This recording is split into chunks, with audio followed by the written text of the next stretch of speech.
depan sini. Sama-sama di sekolahnya Pak Deris ya. Panel. Di sekolahnya Pak Deris. Tidak. Apa semua? Ada positif. Gantian. Oh iya itu. Ini ceritanya pas standby. Yang standby yang video. Ini aksi nyata ini. Sudah so ini. Saudara, assalamualaikum warahmatullahi wabarakatuh. Yang kami hormati Kepala SMK Negeri 2 Gorontalo Utara, Bapak Ibu Ketua-Ketua kompetensi keahlian, kepala lab, dan teristimewa untuk Bapak Ibu guru yang alhamdulillah pada kesempatan hari ini masih mau melanjutkan untuk program diseminasi dari kami tentang terkait budaya positif. Nah, alhamdulillah, jadi segenap energi kita hari ini Bapak Ibu mudah-mudahan sesuai dengan materi akan melahirkan kesadaran keyakinan secara positif yang nantinya berimplikasi secara positif juga kepada sekolah yang kita banggakan ini. Oke Bapak Ibu, melalui kepala sekolah, saya minta izin Bapak Ibu, karena ini konsep diseminasi saya harus mungkin berdiri. Kira-kira begitu Bapak Ibu? Ya. Oke, terima kasih. Bapak Ibu, kalau saya sepintas ini sibuk dengan urusan HP masing-masing. Ya, kalau bisa HP-nya, gadgetnya mungkin disimpan. Karena mungkin menurut Bapak Ibu ini bukan hal yang penting ini. Tapi insya Allah dengan pemaparan kami hari ini paling tidak akan menjadi inspirasi bagi kita semua bagaimana sebenarnya mewujudkan budaya positif. Kira-kira begitu Bapak Ibu, bisa ya? Wali ya, oke. Terima kasih. Nah, untuk materi hari ini ya sudah seperti di layar tentang budaya positif. Ini ada 6 materi. Kami sudah berbagi untuk Pak Jul 3 materi, saya sendiri 3 materi. Saya akan menyampaikan kurang lebih 45 menit tentang disiplin positif dan nilai-nilai kebajikan universal, kemudian teori motivasi, hukuman, penghargaan, restitusi, kemudian keyakinan kelas. Itu materi yang akan saya diseminasi hari ini kepada Bapak Ibu. Kemudian akan dilanjutkan oleh Pak Jul tentang kebutuhan dasar manusia. Kemudian akan mengulang hal yang paling esensial tentang restitusi terkait 5 posisi kontrol dan restitusi terkait segitiga restitusi itu sendiri. Ini Bapak Ibu, mungkin sejenak Bapak Ibu. Ya, saya tanya Bapak Ibu. Di antara istilah yang muncul, motivasi, mungkin ini sudah biasa ya, kita sudah paham ini. Masalahnya adalah antara istilah hukuman, penghargaan, ada yang disebut dengan restitusi. Ini mungkin istilah baru, tapi sebenarnya inilah yang paling esensial di dalam proses penerapan budaya positif di sekolah. Oke Bapak Ibu, kita lanjut ke slide berikutnya ya. Maaf. Ya. Mungkin bisa dilihat di layar. Disiplin positif dan nilai-nilai kebajikan universal. Jadi disiplin itu berasal dari bahasa, yang jelasnya bukan bahasa Indonesia, ini dari bahasa Latin, bahasa Inggris, yang artinya belajar. Jadi disiplin mengacu pada disiplin diri yang memiliki tanggung jawab terhadap apa yang dilakukannya berdasarkan nilai-nilai yang diyakini. Jadi Bapak Ibu, ini di konsep ini ada 2 yang dimarakan. Jadi disiplin itu terkait belajar, terkait nilai-nilai. Masalahnya adalah 2 hal ini berkaitan dengan diri sendiri yang kemudian nanti teraktualisasi dalam bentuk tanggung jawab. Kemudian kita bisa memaknai disiplin positif merupakan salah satu cara penerapan. Bukan satu-satu Bapak Ibu ya, bukan satu-satunya, tapi salah satu cara penerapan disiplin yang bertujuan mengontrol diri seseorang dalam mencapai suatu tujuan dengan menggali semua potensi dirinya. dari sepintas ini Bapak Ibu, ini sebenarnya saya yakin sekali bahwa setelah sampai ke modul 1.4 ternyata berbagai materi, nanti insya Allah Pak Edin akan ikuti, ternyata ini paling relevan dengan sekolah kita sebagai sekolah vokasi. Yang nantinya ini kalau akan kita terus kembangkan, kita gali, kita kembangkan, maka setiap kompetensi keahlian itu akan muncul berdasarkan potensi jurusannya masing-masing. Nah, terus ini ada kata sangkala negatif. Namun dalam budaya kita, makna kata disiplin telah berubah menjadi sesuatu yang dilakukan kepada orang lain untuk mendapatkan kepatuhan. Disiplin adalah kita lakukan untuk orang lain hanya untuk mendapatkan alasan kepatuhan yang hubungannya dengan ketidaknyamanan, sehingga tidak mencapai tujuan mulia. Mungkin hal yang paling penting. Saya kira jangankan Bapak Ibu, setelah saya dengan Pak Jum mengikuti proses pembelajaran di modul guru penggerak ini, saya menyampaikan secara tegas kepada fasilitator. Mohon maaf Pak, setelah sampai ke modul 1.3 saya mengambil kesimpulan ternyata saya adalah guru yang paling banyak berdosa di sekolah ini. Kenapa? Itu masalah pemahaman kita yang selama ini keliru. Mohon maaf Bapak Ibu, bukan salah, keliru.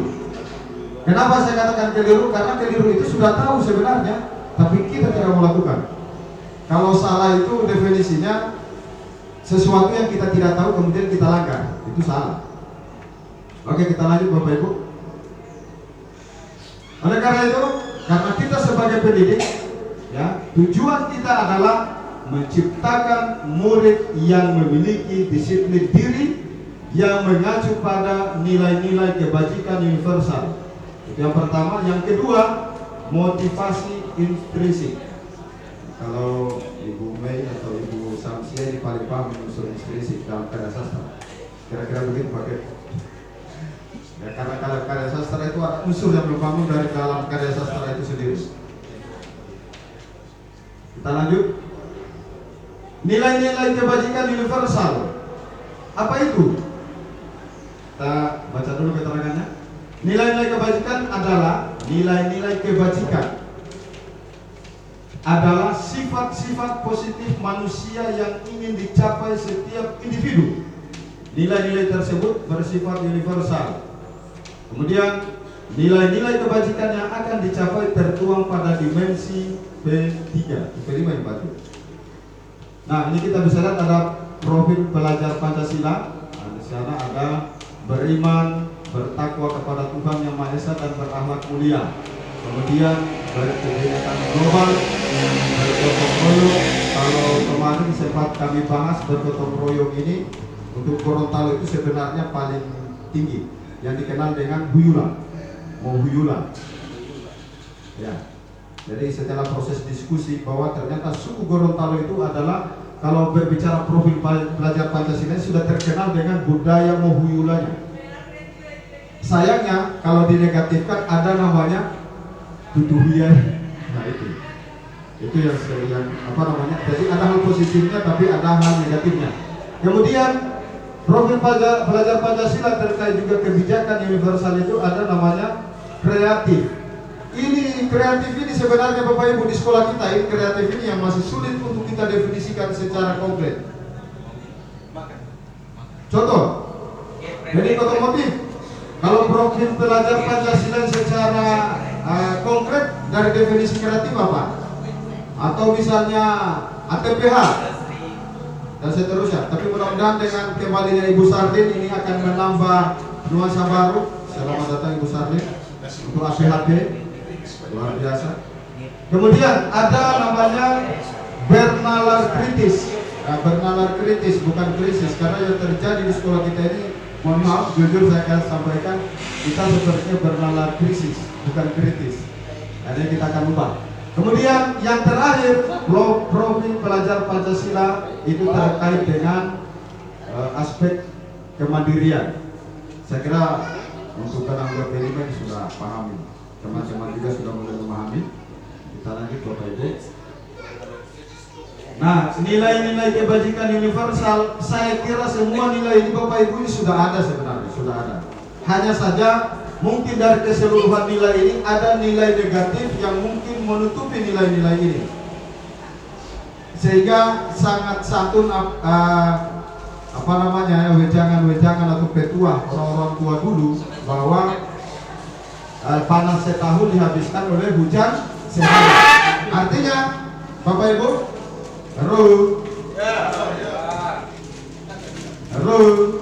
masih bersama kami? Masih. Oke, terima kasih. Kita lanjut. Jadi sekali lagi Bapak Ibu, saya kira nilai-nilai kebijakan universal ini ada di dalam diri kita ini. Makanya di awal tadi kita harus menggali semua ini. Saya khawatirnya kalau semua nilai kebajikan universal dalam diri kita kemudian kita tidak gali, ini akan hanya menjadi intan permata yang sebenarnya terpendam dan tidak akan pernah terolah, tidak bisa kita wujudkan.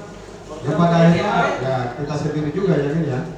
Oke, nilai kebajikan universal itu misalnya peduli, rajin, integritas, rasa hormat, terus terangan ya, keberanian, kebahagiaan, tanggung jawab, percaya, kesetiaan, harga diri, dermawan, gotong royong. Saya yakin dan percaya bahwa sekali lagi semua nilai ini ada di dalam diri kita Bapak Ibu, termasuk anak didik kita pasti memiliki ini, pasti. Kita lanjut. Nah, ini ada teori motivasi perilaku manusia. Nah, ini bisa lihat. Ini kita bisa lihat Bapak Ibu. Mari kita meresapi poin ini, melihat diri kita dan kita mencoba untuk kaitkan dengan karakteristik peserta didik kita atau anak didik kita. Nomor 1, motivasi perilaku manusia ada namanya motivasi eksternal, yaitu untuk menghindari ketidaknyamanan atau hukuman. Pertanyaannya, apa yang terjadi apabila saya tidak melakukannya? Bapak Ibu, biasa kita di dalam pembelajaran, pokoknya kalau kan kita masuk ini, aku kasih tuntas dengan penilaian. Nah, ini.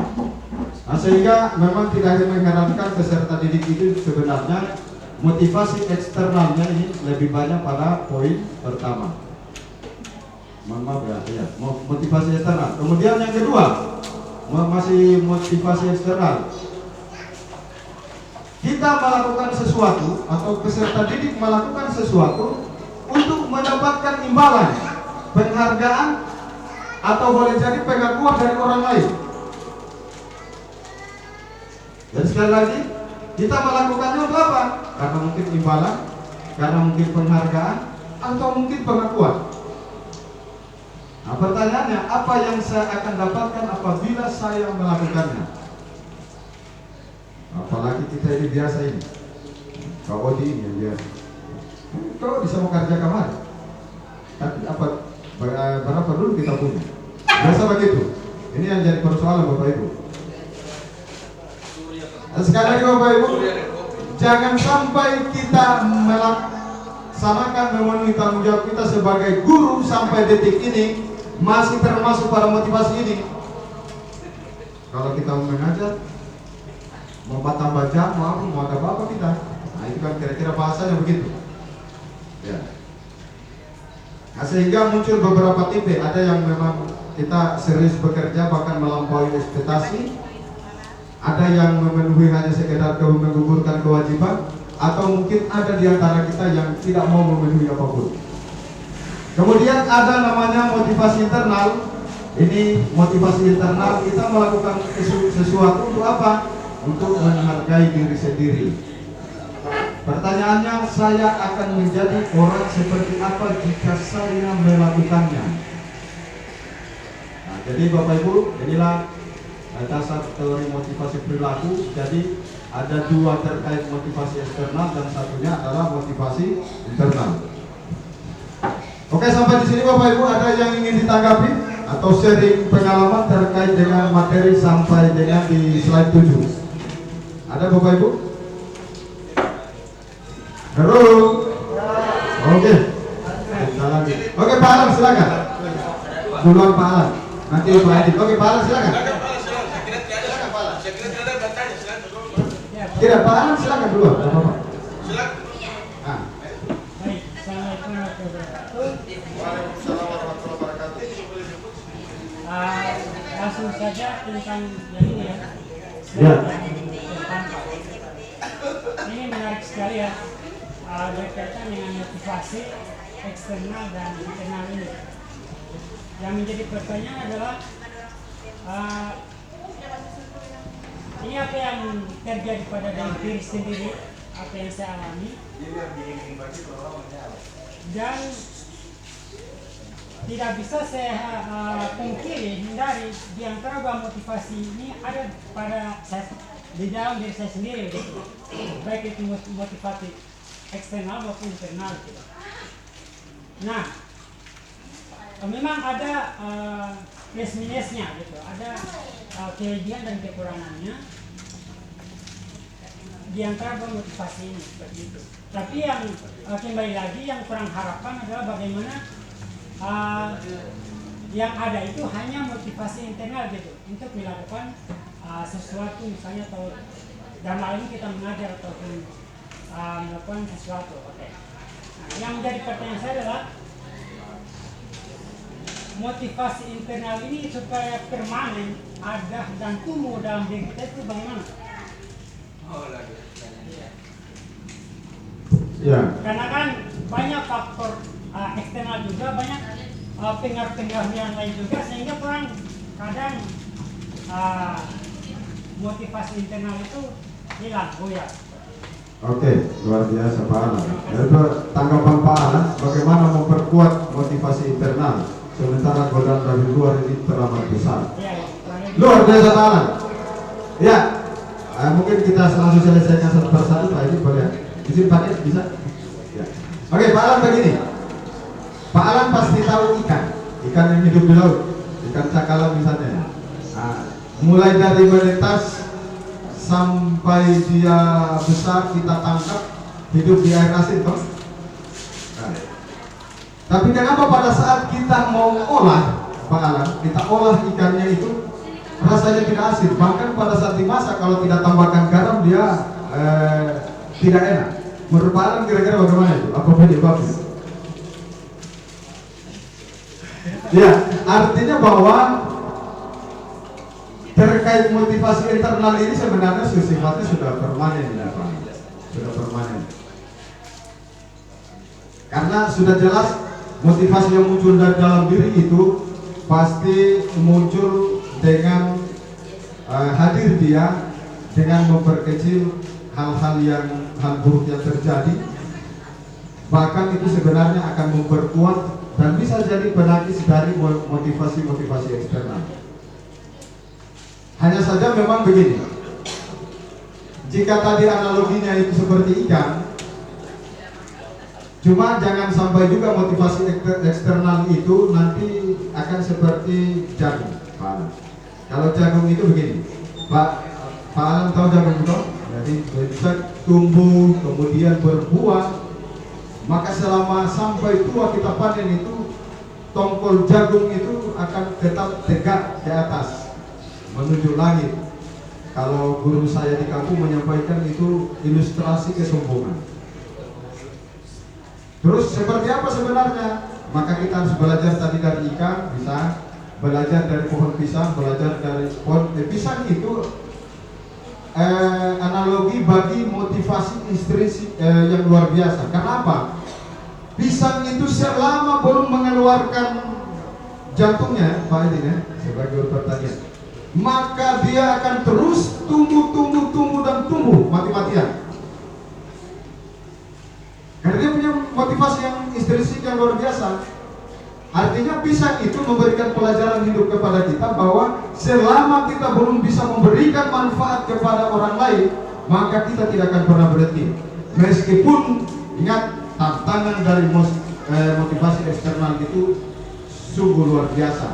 kalau kita bisa katakan motivasi eksternal ini sebenarnya godaan. Kira-kira begitu Pak Alam? Bisa ya? Oke, luar biasa Pak Alam. Selanjutnya Pak Aidi, silakan. Oke, terima kasih. Assalamualaikum warahmatullahi wabarakatuh. Waalaikumsalam warahmatullahi wabarakatuh. Alhamdulillah bisa mengikuti kegiatan ini karena berarti suatu saat saya juga akan melakukan hal yang sama. Jadi dalam hal ini yang ingin saya berpartisipasi di sini tadi mengenai apa universal. Perilaku universal kan bisa dibalik. Ada yang mungkin saya tidak baca ya. Banyak ini Pak, nilai-nilai kebajikan universal. Kebajikan, tapi di sini tidak ada menyinggung mengenai ketakwaan, artinya ketaatan kita terhadap apakah ada jiwa keberanian, Ya. kebersamaan. Ada percaya, bisa keyakinan juga sebenarnya bisa ditambah ya. Percaya ini kan bisa kepada manusia, Ya. kepada benda mati. Iya, bisa. Tapi itu ya, di sini mungkin apakah ini kan sudah jadi hal yang baku ini seperti dari universitas apakah bisa kita tambahkan atau tidak. Jadi kemungkinan ada nilai yang masih kurang di sini, yang mungkin hal itu sebenarnya penting untuk membangun fondasi perilaku. Ya. Tapi tidak jadi masukan Ya. keimanan atau ketakwaan atau religi. Betul. Jadi dalam hal ini tidak ada marga religi yang saya dapatkan di sini. Mungkin kepercayaan ini tapi cuma percaya. Ya. Ada dengan kepercayaan, percaya dan kepercayaan. Ya. Tidak ada. Maka yang lebih baik dulu saja. Kita Ini beritahu satu, dulu. yang kedua kembali ke eksternal internal itu begitu ada dua yang eksternal. Motivasi internal cuma satu. Ada satu hal yang ada di Gorontalo ini budaya mungkin Bapak lupa. Dalam bahasa Gorontalo itu seringkali orang tua mengatakan tahu mau tahu. Manusia yang memanusiakan manusia. Itu salah satu budaya lebih positif. Dan itu filsafat pendidikan kita Pak. Ya, kalau di Manado disebut di Cito tumoto, tapi kalau di Gorontalo itu tahu. Atau Memanusiakan manusia. Apakah itu termasuk faktor internal atau eksternal? Itu bisa menjadi budaya positif ya. Oke, luar biasa Pak Aidi. Oke, yang pertama tadi mengenai yang ini Bapak Ibu ya. Jadi di konsep materi yang berhasil di luar biasa Pak Jul ini mengingatkan saya. Jadi materi ini yang berhasil dirangkum oleh Pak Jul. Kalau berbicara kebijakan universal ini kan berarti berlaku secara keseluruhan. Artinya mau orang beragama dan tidak beragama pasti punya nilai-nilai ini. Ada bersyukur kayaknya sih. Ya, ada bertujuan dan sebagainya. Ya, tapi kalau kita bicara terkait dengan karakteristik kita sebagai bangsa yang mengenal bangsa yang beragama, harusnya ditambah lagi ya, kira-kira begitu. Tapi saya kira apapun alasannya, berbicara tentang keseluruhan item ini pasti kita berbicara tentang konsep keyakinan sebenarnya. Karena nanti dari keseluruhan nilai ini akan kembali kepada keyakinan positif, budaya positif. Kemudian yang kedua, luar biasa Pak Idin itu memang yang Pak Idin sampaikan tadi bahasa Gorontalo itu ya. Nah, sebenarnya itu adalah filsafat pendidikan Indonesia itu kan memanusiakan manusia. Jadi itu bukan motivasi internal kita, tetapi sebenarnya itu adalah motivasi secara universal yang kemudian yang menjadi landasan filsafat atau filosofi dari penyelenggaraan pendidikan kita. Yang kemudian semua nilai itu terperinci atau terbagi-bagi dalam berbagai hal. Tetapi ini kita berbicara tentang konsep motivasi perilaku. Motivasi perilaku artinya berarti yang bisa diukur ya, bisa diukur. Kira-kira begitu Pak Edi. Nanti mungkin insya Allah Pak Edi nanti akan mendalami. Jadi, oke silakan Pak Edi. Ya baik, terima kasih. Assalamualaikum warahmatullahi wabarakatuh. Waalaikumsalam warahmatullahi wabarakatuh. Ya cuma ingin menambahkan Bapak Ibu terkait kebetulan materi ini saya yang terkait pertanyaan Pak Irin tadi, apakah terbatas pada nilai-nilai kebajikan itu? Cuma itu, saya pikir apapun yang baik itu menjadi nilai kebajikan Bapak Ibu. Bahkan profil pelajar Pancasila kan itu nilai kebajikan. Kalau kita mau baca secara keseluruhan materi-materi nilai kebajikan ini, maka ribuan yang ada. Cuma saya mengambil yang paling sering kita hadapi dalam kehidupan sehari-hari ya seperti ini. Kalau misalnya nilai kebajikan bagaimana tahu kan sudah ada di profil belajar Pancasila. Jadi apapun yang dianggap baik itu menjadi nilai kebajikan dan dirasa itu sebagai sesuatu yang artinya secara universal menyeluruh bisa dialami oleh kita sebagai manusia. Selanjutnya terkait pertanyaan Pak Alan, saya rasa betul Pak Alan, cuma kalau kita tadi motivasi perilaku manusia itu Pak, kita tinggal melihat kata kunci saja, bagaimana menguatkan posisi motivasi internal kita ya. Kira-kira setiap kita mau bertindak, tanyakan pada diri kita apa yang kira-kira saya dapat ketika misalnya melakukan ini. Maka ketika mau menguatkan motivasi internal, maka pertanyaan yang dalam diri kita muncul, saya akan menjadi apa jika saya melakukan. Jadi motivasi itu muncul dari dalam diri. Kira-kira kalau saya bikin ini, apa saya mau jadi apa? Jadi penguatan dari dalam diri itu yang penting. Bahkan materi selanjutnya ini ketika kita berbicara motivasi internal dan eksternal itu akan dibahas secara tuntas oleh Pak Yusuf. Saya pikir itu Pak. Oke, terima kasih. Begitu baik ya. Tadi saya sudah sampaikan dan sudah ditambahkan oleh Pak Yusuf tentang itu ya. Ini kan dirangkum ini. Oke, saya bilang terima kasih Pak Yusuf. Oke, masih kita lanjut lagi Bapak Ibu ya, karena waktu lumayan terbatas. Nah, kita masuk pada poin-poin ini Bapak Ibu. Terus saya dan termasuk teman-teman harus mengakui bahwa kita tidak bisa membedakan tadi antara hukuman, konsekuensi, dan restitusi. Mari Bapak Ibu, apa itu hukuman? Hukuman bersifat tiba-tiba atau tidak terencana. Seringkali kalau pas piket saya berdiri di jalan sana ada siswa pakai sendal, langsung saya tahan sendalnya. Hukuman. Dan masih banyak lagi yang lain yang sering kita lakukan. Jadi mari Bapak Ibu sekali lagi kita mengikuti materi ini dengan hati nurani dan hati nurani kita. Kemudian hukuman itu bersifat satu arah. Guru memberikan, murid menerima. Jadi sekali lagi hukuman itu bersifat satu arah. Guru memberikan hukuman, murid menerima. Guru siswa terlambat, angkat itu rumput itu. Nah, saya bingung itu kalau rumputnya mau diangkat, padahal masih mungkin sampah. Kemudian yang ketiga, tanpa ada kesepakatan sebelumnya. Jika yang dilakukan misalnya itu ada kesepakatan, berarti itu bukan hukuman. Tapi kalau kita lakukan tadi ya, tanpa ada kesepakatan sebelumnya, itu bentuk hukuman.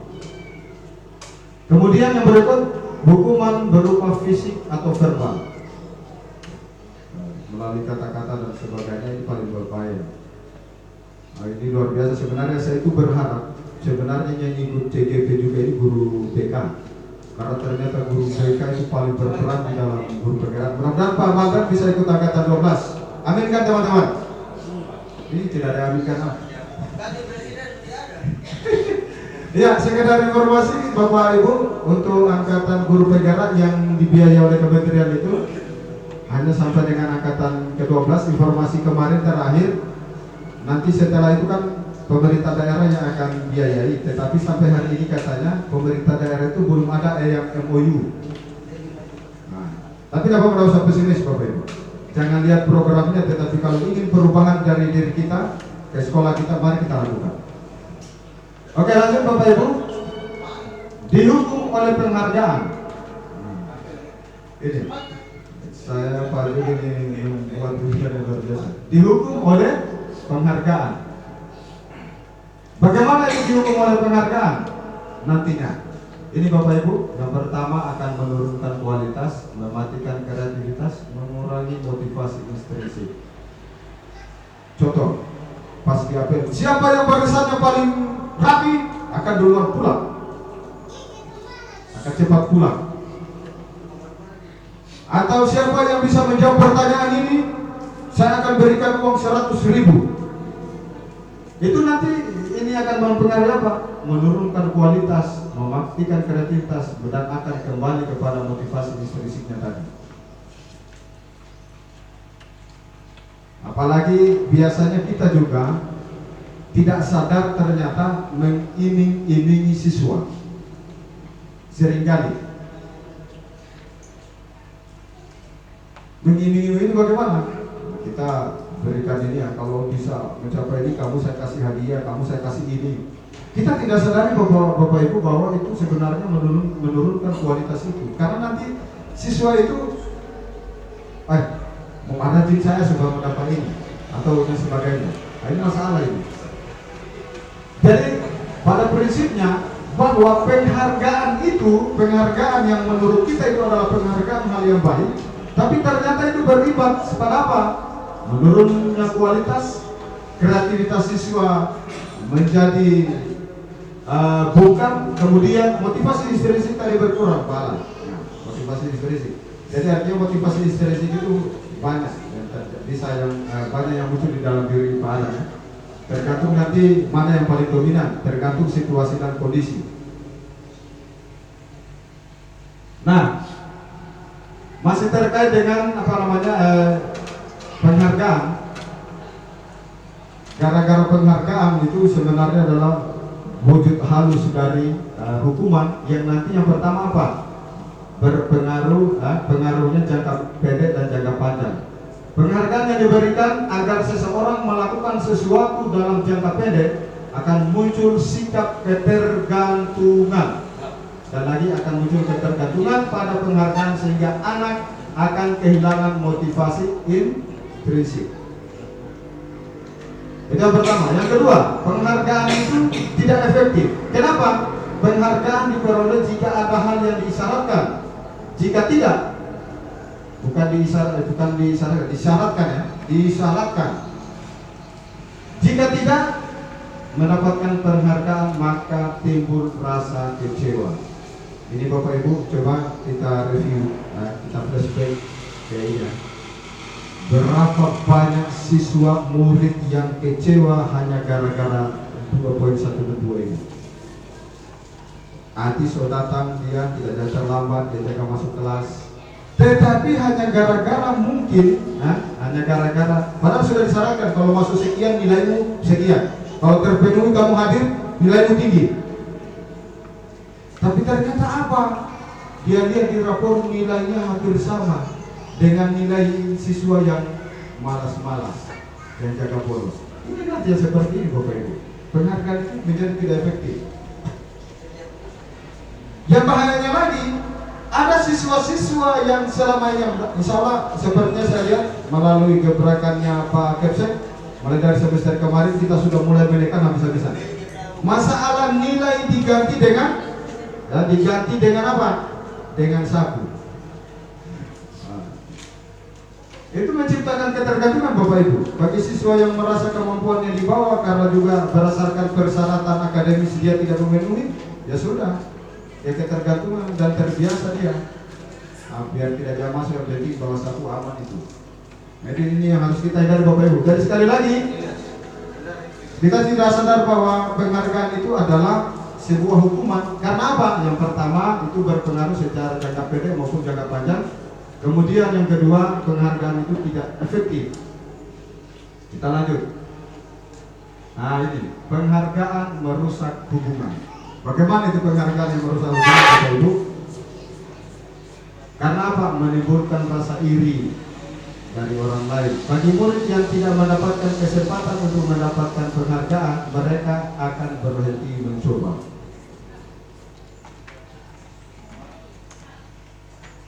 Jadi ini yang bahaya ini Bapak Ibu. Ini sering terjadi di sekolah kita. Cuma anak-anak itu biasanya cuma muncul begini. Ibu masa begini-begini, gong yang sana. Itu sebenarnya sudah betul-betul ungkapan rasa iri hati sebenarnya itu Bapak Ibu. Yang pada akhirnya apa? Dia akan berhenti. Sebagai contoh begini. Mohon maaf Bapak Ibu, kenapa apel pagi jumlah siswa yang ikut apel pagi sampai dengan tadi pagi dibandingkan dengan 1 tahun kemarin itu justru semakin menurun. Ini salah satu penyebabnya. Kita sudah tangkap ada siswa, kita kasih hukuman, masih definisi hukuman ini, ambil sampah. Tapi yang muncul kemudian kok karena ini, tapi kamu makan ini. Ini bahaya, itu bisa berapa itu. Makanya kalau bicara bicara tentang penghargaan atau apapun itu, kita tidak boleh pandang bulu. Tapi mari kita memperlakukan siswa kita sesuai dengan kompetensinya, sesuai dengan karakteristiknya. Sebagai contoh, mohon maaf, ada salah satu siswa di kelas 10 TKR saya sempat marah-marahi. Tapi ternyata mohon maaf, kasihan, siswa yang bersangkutan ada gangguan pendengaran. Saya sampai berdosa itu setelah saya telusuri, kenapa ini siswa ini cuma membagian? Nah, jadi kita memperlakukan ini berarti harus berbeda. Kemudian yang berikut, penghargaan itu mengurangi ketepatannya. Pak Jung sudah memberikan kode waktu, kita percepat sedikit. Kemudian yang kelima, penghargaan itu sebenarnya menghukum. Menghukum karena apa? Menghukum bagi yang tidak mendapatkan penghargaan. Makanya di kurikulum Merdeka memang tidak ada lagi peringkat-peringkat itu sebenarnya. Tidak ada lagi peringkat 1, 2 dan seterusnya. Tidak ada lagi. Karena apa? Itu tidak bagi yang tidak dapat ini berarti sama dengan dihukum itu. Cuma masalahnya kita guru-guru siap tidak memberikan nilai yang benar-benar sesuai dengan tingkat kemampuannya. Kita perlakukan siswa itu sesuai dengan tingkat kompetensinya. Itu yang mungkin pertanyaan-pertanyaan sederhana yang harus kita jawab. Kemudian penghargaan itu sama dengan menghukum. Karena apa? Sama-sama mengendalikan perilaku. Setiap orang tidak suka dikendalikan dalam waktu yang lama. Ini bahaya. Ya. Kemudian jika penghargaan sangat diharapkan tetapi tidak didapatkan, maka murid akan merasa dihukum. Kita lanjut Bapak Ibu. Nah tadi hukuman ya. Nah sekarang konsekuensi. Apa itu konsekuensi? Konsekuensi bersifat terencana. Misalnya kita sudah buat aturan, jika siswa terlambat apel maka suruh angkat kayu sebagainya, itu bentuk konsekuensi. Artinya sudah, kalau hukuman tadi kan spontan dia. Kalau konsekuensi ini terencana, karena antara kedua belah pihak sudah tahu. Kemudian sanksi dibuat oleh guru dan murid, berarti ada guru ada murid sama-sama. Kemudian sudah disepakati sebelumnya oleh guru dan murid. Mengetahui sanksi atau konsekuensi yang akan diterima jika melanggar atau tidak memenuhinya. Kemudian yang terakhir, membuat murid tetap merasa tidak nyaman dalam jangka waktu pendek. Inilah yang disebut dengan konsekuensi Bapak Ibu. Berikut, ini kita bisa lihat perbedaan hukuman dan konsekuensi. Bisa dilihat Bapak Ibu, ada hukumannya, sesuatu yang menyakitkan harus terjadi, itu kalau hukuman. Konsekuensi, sesuatu harus terjadi. Hukuman membuat anak sakit fisik maupun mentalnya untuk jangka waktu yang lama, ini bahaya kalau hukuman. Tapi kalau konsekuensi membuat anak merasa tidak nyaman dalam jangka waktu pendek. Jadi kalau hukuman itu waktunya lama, kalau konsekuensi ya pendek. Dan seterusnya Bapak Ibu, nanti kalau materinya bisa kami share di grup ya, untuk bisa dibaca-baca di literasi. Kira-kira begitu aja ya. Kita lanjut Bapak Ibu. Bentuk program kebajikan atau apresiasi, ini Bapak Ibu, mari kita lakukan ini ya. Mari beri pengakuan secara khusus. Nah, kalau pengakuan secara khusus ini berarti secara otomatis kita memperlakukan setiap siswa itu sebagai individu yang berbeda dengan individu lainnya. Kemudian beri pengakuan secara pribadi, beri pengakuan kepada semua murid secara bergantian. Nah, ini harus kita lakukan ini. Jangan karena itu terus yang rajin, terus yang malas tidak dikasih penghargaan. Karena saya yakin siswa yang dalam tanda kutip malas menurut kita, boleh jadi dia sebenarnya punya potensi. Dan pada saat potensinya itu ada, kita harus berikan itu pengakuan. Kemudian konsisten. Nah bicara konsisten tadi saya untuk yang kedua kalinya saya mendengar secara langsung penyampaian Pak Kepala Sekolah melalui apel. tentang kebiasaan budaya positif. Kalau kita konsisten melakukan sesuatu ya, tanpa terputus minimal 20 kali, maka kita pasti berhasil. Itu yang saya ingat, dan itu selalu saya sampaikan ke siswa. Kemudian yang berikut, fokus pada proses. Fokus pada proses. Inilah nanti terkait dengan masalah penilaian Bapak Ibu. Kalau mau penilaian yang memiliki nilai kebajikan atau apresiasi, maka berikan penilaian itu berdasarkan proses, jangan berdasarkan pada nilai semester. Jadi semoga saja ini minta izin paket, mudah-mudahan kita untuk nilai di semester genap ini adalah nilai proses, bukan nilai semester atau nilai normatif. Kira-kira begitu. Jadi setiap siswa itu nilainya memang benar-benar adalah nilai proses. Hal yang paling bisa kita pertimbangkan bahwa bentuk program kebajikan apresiasi itu adalah menguatkan hal-hal positif ke diri anak. Masalah hal positif ke diri anak, tetapi Ibu PP Pak Jur, Ibu Rafli menyampaikan bahwa sebenarnya jangan hanya berbicara positif kemudian negatif tidak disinggung, karena ilustrasinya Ibu Rafli itu listrik itu menyala karena ada muatan positif dan negatif, tapi harus yang paling dominan itu adalah positifnya. Negatif itu harus tetap ada sebagai apa? Sebagai penyeimbang, sebagai penjaga, dan seterusnya. Kita lanjut Bapak Ibu. Ini contoh apresiasi Bapak Ibu ya, contoh apresiasi. Tinggal satu slide lagi saya punya. Oke. Contoh apresiasi. Nah ini contoh Bapak Ibu. Nah, sebagai pembuka misalnya ketika ada siswa, kalimatnya kemarin saya perhatikan kamu seperti apa begitu. Nah, nilai kebajikannya rasa empatimu besar sekali. Nah, misalnya mungkin ada siswa yang ada lagi terkena musibah, ini bisa kita gunakan contoh-contoh kata seperti ini ya. Kemudian situasinya pada saat menolong murid di kelas kita. Nah, ini kemudian yang kedua, saya menghargai. Nilai kebajikannya apa? Kepedulian. Situasinya pada saat membantu teman-teman di tugas kelompok. Nah, ini kita perhatikan.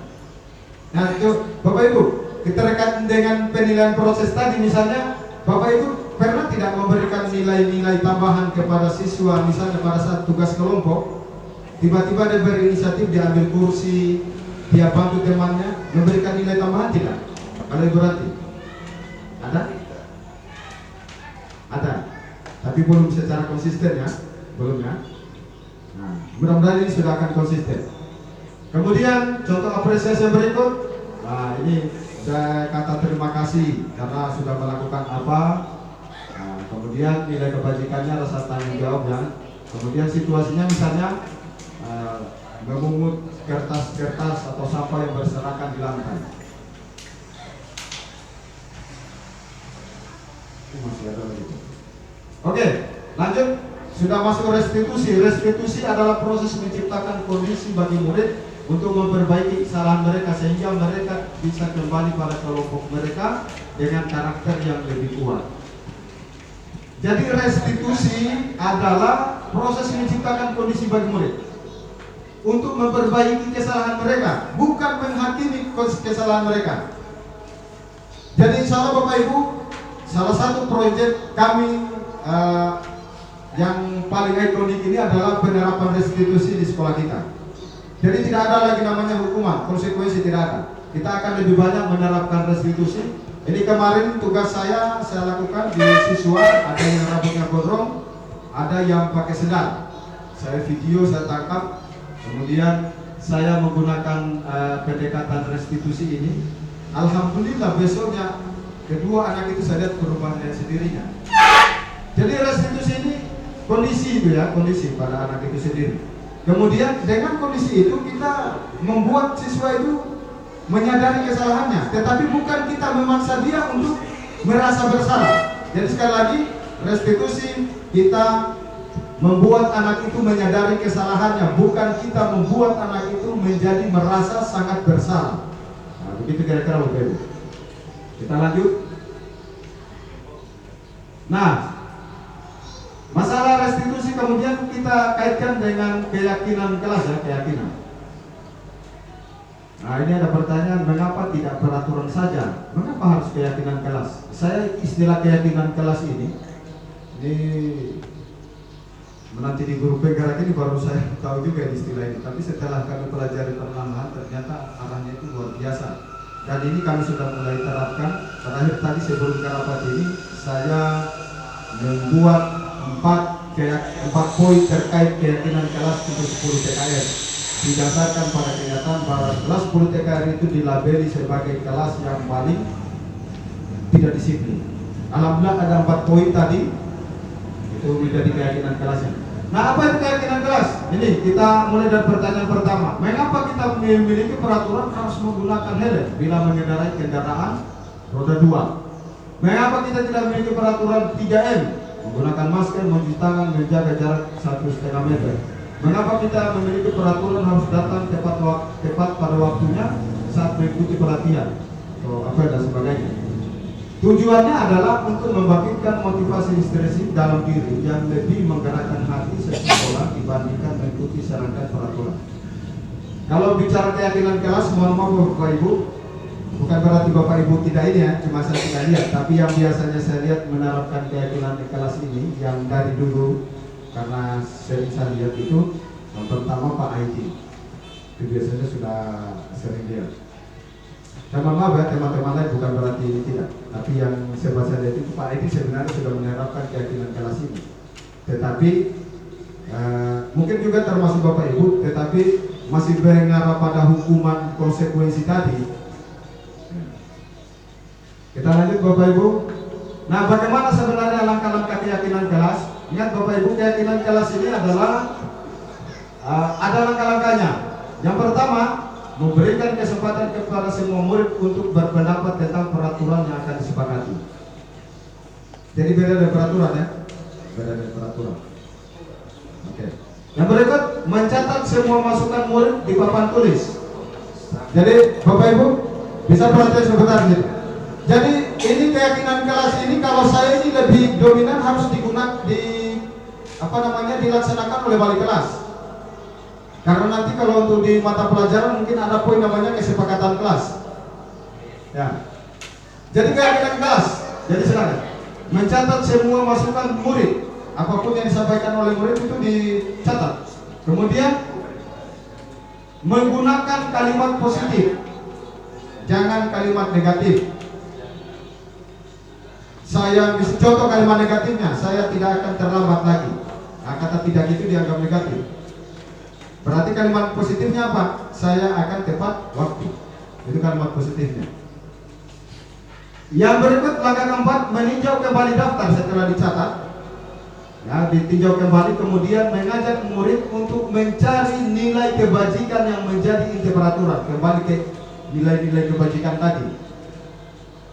Kemudian keyakinan kelas tidak perlu terlalu banyak agar mudah diingat. Tadi insyaallah mohon izin pakai untuk 10 TKR itu ada 4 poin.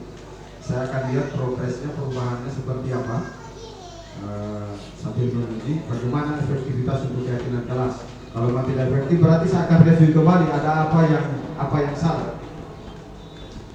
Kemudian setelah selesai, lakukan penandatanganan bukti kesepakatan. Kalau bahasa lebih kerennya MOU ya. Jadi ditulis mungkin di kertas selembar besar, kemudian semua siswa tanda tangan di situ. Terakhir ditempel di dinding kelas. Ibu Evi ada katakan tadi mau ada yang ditanya? Pak Taran? Iya, sampaikan Pak, seperti yang singkat sampaikan. Ya. Karena kemarin saya upload senjata kelas juga Ya. kelas itu kita buat pada kelas siswa, maka saya yang menjawab siswa. Ya. Sehingga muncullah sertifikat TMM. Ya. Jadi Bapak Ibu, betul apa yang disampaikan oleh Pak Yunas. Ternyata DPMM kita harus buat ini. Jadi keyakinan kelas ini Bapak Ibu sekali lagi sumbernya 100% semua dari siswa. Guru itu tinggal nanti membantu siswa untuk memenuhi langkah-langkah berikutnya, misalnya itu mencatat, diubah menjadi kalimat atau pernyataan positif. Kemudian ditulis. Hanya tugasnya di situ. Jadi maksudnya begini. saya akan lebih tepat waktu misalnya disampaikan oleh si A, itu keyakinan si A yang sampaikan, tetapi kemudian itu dilakukan secara keseluruhan, berlaku untuk keseluruhan. Jadi kira-kira begitu Bapak Ibu wali kelas, kira-kira bisa kita lakukan ini ya. Apalagi insya Allah saya senang ini ya, nanti kelas-kelas akan kita hias, kita akan tempel dengan itu keyakinan kelas. Oke, kita lanjut Bapak Ibu.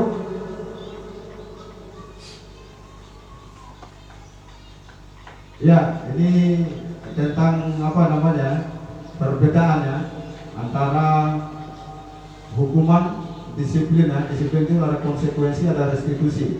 Contoh, jadi hukuman itu Bapak Ibu sekali lagi, hukuman itu dianggap sebagai identitas yang gagal. Identitas yang gagal. Kalau identitas yang sukses itu disiplin, masalah konsekuensi, tetapi sebenarnya itu restitusi itu lebih baik. Contoh ya, hukuman, sesuatu yang menyakitkan harus terjadi. Kalau ada siswa yang terlambat harus bangkit, itu hukuman. Itu identitas gagal Bapak Ibu. Maka yang bagaimana yang harus identitas suksesnya, kita bisa lihat konsekuensi. Sesuatu harus terjadi. Nah ini sifatnya nanti membuat tidak nyaman siswa. Maka restitusi merupakan sebuah pilihan. Pilihan. Dan seterusnya Bapak Ibu. Waktu ya. Oke. Ini sudah terakhir tadi materi saya, ternyata Bapak Ibu. Sebelum saya akhiri materi saya dan akan dilanjutkan oleh Pak Jul, ada yang ingin sharing informasi, pendapat, pengalaman Bapak Ibu terkait antara hukuman, konsekuensi dan restitusi. Kalau matematika ini saya tahu dari dulu dikenal sebagai guru yang paling tegas menerapkan hukuman. Karena kalau kita tahu kali-kali 1 sampai kali-kali 10 dapat kali-kali 2, kali-kali 3. Atau mata pelajaran bahasa Inggris. Bagaimana Pak? Silakan.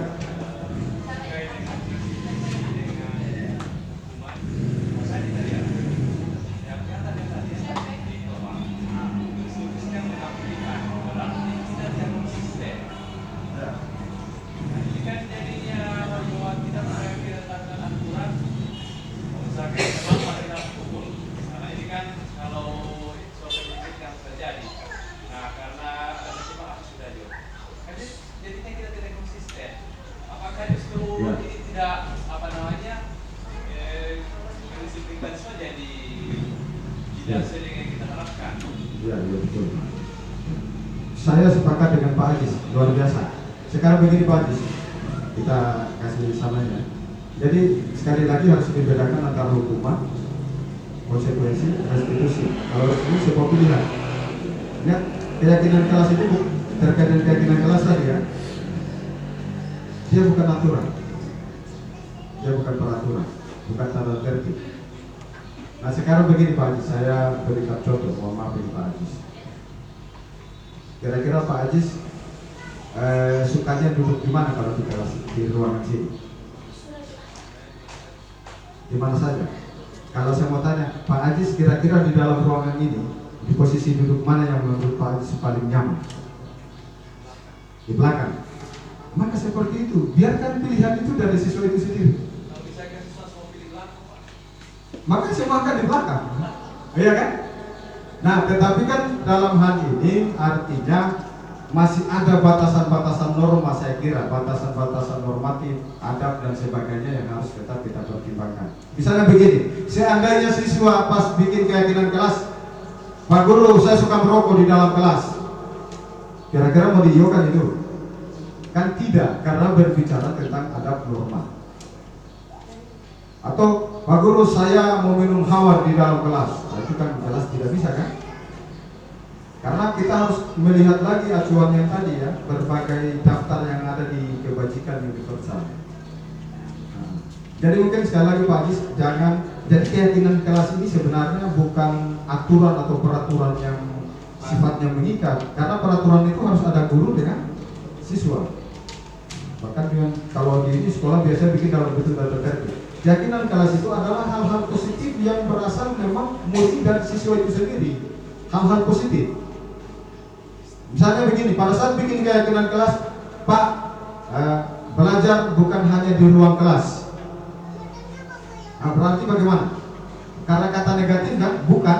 Maka kita positif. Berarti belajar di mana saja, di tempat yang disepakati misalnya kan, yang bikin nyaman siswa. Karena orientasi dari semua itu adalah rasa nyaman. Artinya restitusi itu memberikan rasa nyaman, rasa aman kepada peserta didik, terutama kepada guru itu sendiri. Saya kira begini Bapak Ibu, maksudnya begini, dengan kita makin berefleksi diri, kemudian kita berorientasi pada murid, saya kira dalam setiap pembelajaran itu pasti tidak akan membosankan. Saya kira mungkin hal-hal yang terjadi misalnya karena guru matematika mengajar di tengah hari, siswa kan biasanya lari, ya kan? Itu mungkin mulai akan berkurang. Karena yang menjadi inti itu adalah kita berikan dulu rasa nyaman kepada siswa.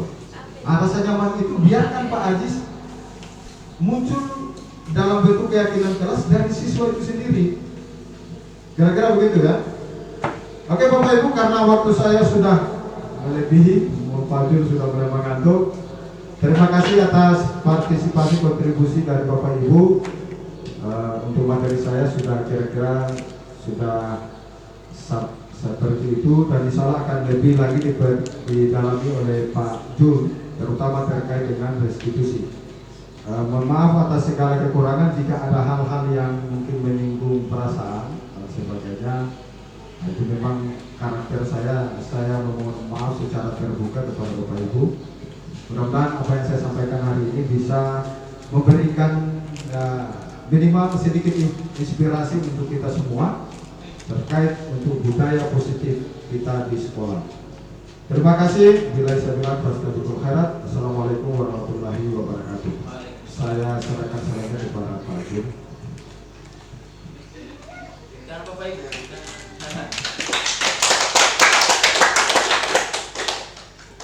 Penanggaran karena materinya terjadi. Oke Pak Jul, silakan Pak Jul.